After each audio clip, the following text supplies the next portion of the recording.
Deuxième élément important, et là je rejoins Chris Yapi. Alassane Ouattara a décidé de mobiliser les attaques maléfiques, c'est-à-dire les moyens spirituels démoniaques. Mais le Burkina Faso a une tradition triple. Une tradition africaine, une tradition musulmane, une tradition chrétienne.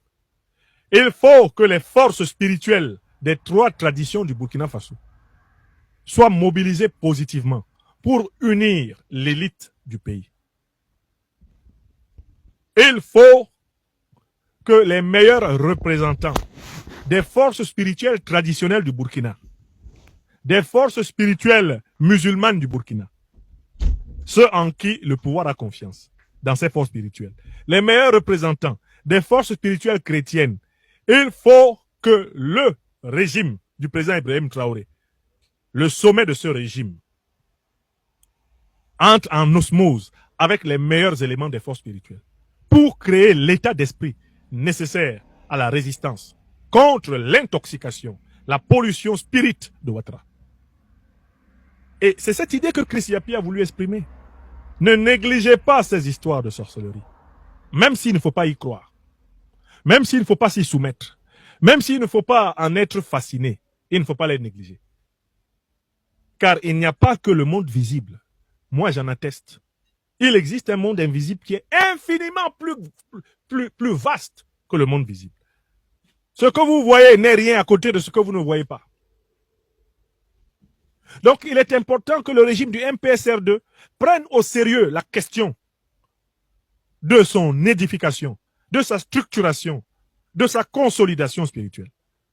Quand Chris Yapi dit, vous connaissez tous, soit des sages de la tradition, vous connaissez des sages musulmans, vous connaissez des sages chrétiens, susceptibles d'être des conseillers spirituels pour vous. Autorités burkinabé, réunissez-vous auprès de ces sages et recevez leurs bénédictions et leurs exhortations à tenir bon pour le pays. Il faut que les forces spirituelles positives du Burkina soient unies autour du MPSR2. Et c'est le devoir du MPSR2 de repérer dans toute la vie spirituelle du Burkina les individualités qui peuvent apporter cette édification et ce soutien. C'est une deuxième idée extrêmement importante.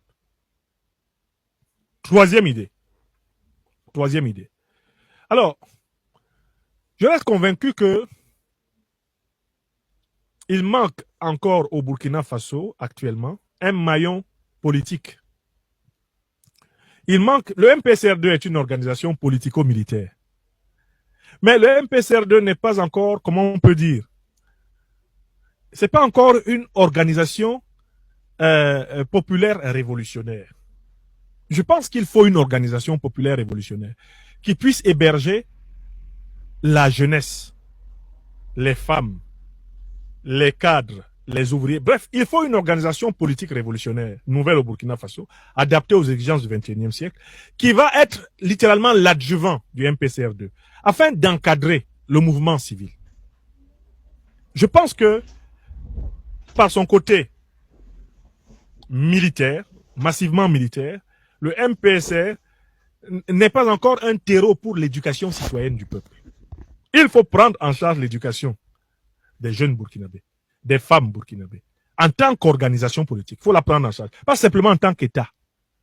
Et j'ai le sentiment qu'il y a ce maillon qui manque actuellement au Burkina Faso. D'ailleurs, ça manque également au Mali. Ça manque également au Niger. Ça fait un moment que je réfléchis à cela. Je ferai une conférence spéciale sur l'importance de créer ce maillon manquant dans les États du Sahel, des organisations d'encadrement